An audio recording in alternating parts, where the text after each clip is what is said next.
सूर्य नमस्कार योग करने वाले और शायद ना करने वाले भी समझते होंगे कि सूर्य नमस्कार आखिर है क्या।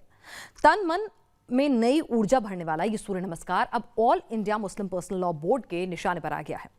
मुस्लिम पर्सनल लॉ बोर्ड ने खत जारी कर मुस्लिम लोगों को सूर्य नमस्कार न करने की हिदायत दी है। आखिर क्या है वो आयोजन जिसकी वजह से सूर्य नमस्कार पर AIMPLB ने एतराज जताया है और इस एतराज पर मुस्लिम पर्सनल लॉ बोर्ड को क्या जवाब मिला है, देखिए अगली रिपोर्ट।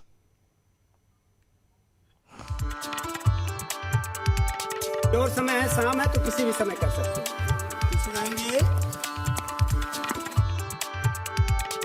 ऐसे सरकते हैं, सांप बन जाते हैं। 12 योगासनों का समागम, तन और मन में नई ऊर्जा का संचार, शरीर की प्रतिरोधक क्षमता बढ़ाना, ये है सूर्य नमस्कार के वो कुछ लाभ जिनकी वजह से संसार के अलग अलग कोनों में लोग सूर्य नमस्कार करते हैं। योग के संसार में सूर्य नमस्कार को सबसे अहम क्रिया माना जाता है, लेकिन all India Muslim personal Law board ने मानो इसी सूर्य नमस्कार से अदावत पाल ली है। यकीन ना हो तो कागज का ये पन्ना देखिए जिसे मुस्लिम पर्सनल लॉ बोर्ड ने जारी किया है। इस फरमान में लिखा गया है, भारत सरकार के अधीन सचिव शिक्षा मंत्रालय ने 75वें स्वतंत्रता दिवस के अवसर पर 30 राज्यों में सूर्य नमस्कार की परियोजना चलाने का निर्णय किया है, जिसके पहले चरण में 30,000 स्कूली बच्चों को शामिल किया जाएगा। ये एक असंवैधानिक कृत्य है और देश प्रेम का झूठा प्रचार है। सूर्य नमस्कार सूर्य की पूजा का एक रूप है। इस्लाम और देश के अन्य अल्पसंख्यक वर्ग ना तो सूर्य को देवता मानते हैं और ना ही उसकी उपासना को सही मानते हैं। मौलाना रहमानी ने कहा है कि मुस्लिम बच्चों के लिए सूर्य नमस्कार जैसे कार्यक्रमों में सम्मिलित होने की बिल्कुल भी अनुमति नहीं है और इससे बचना आवश्यक है। मुस्लिम पर्सनल लॉ बोर्ड के इस फरमान से कुछ सवाल पैदा होते हैं, जिनमें पहला ये कि आखिर योग की क्रियाओं को पर्सनल लॉ बोर्ड कुफ्र से क्यों जोड़ रहा है। योग करने से मुस्लिम बच्चों का स्वास्थ्य भी बेहतर होगा तो उन्हें किस हक से मुस्लिम पर्सनल लॉ बोर्ड रोक रहा है।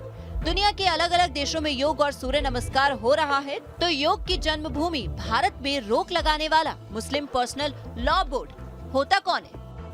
कुछ ऐसे ही सवाल सियासत से भी उठे, बस अंदाज़े बयां कुछ और था, क्योंकि सियासत में तो हर बोल नफे नुकसान के हिसाब से ही सामने आता है ना।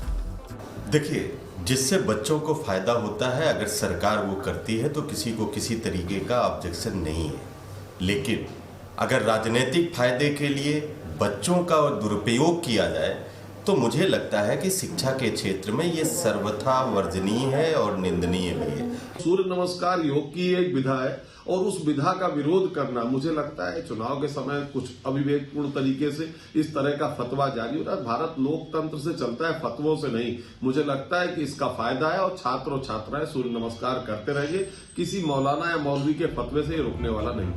शायद मुस्लिम पर्सनल लॉ बोर्ड को ये इल्म नहीं कि न सिर्फ भारत बल्कि दुनिया के कई देशों में इस्लाम के अनुयायी भी योग करते हैं। इन लोगों के लिए योग जीवन जीने का एक तरीका है, न कि कुफ्र।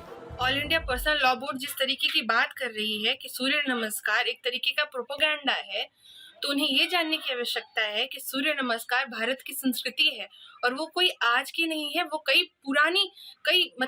कई साल कई वर्षों पुरानी संस्कृति है। जब उनका जन्म भी नहीं हुआ होगा ये संस्कृति तब की है। तो किसी भी संस्कृति के ऊपर उंगली उठाने से पहले एक बार उन्हें सोच लेना चाहिए। जब सड़क पर नमाज का विरोध होता है तो मुस्लिम पर्सनल लॉ बोर्ड जैसी संस्थाएं गंगा जमुनी तहजीब की दुहाई देती हैं, लेकिन जब बात योग और मुस्लिम बच्चों पर आकर रुकती है तो गंगा जमुनी तहजीब, भाईचारे जैसे शब्द मानो इनके डिक्शनरी से गायब हो जाते हैं। लखनऊ से अनिल यादव के साथ टीम न्यूज़ नेशन।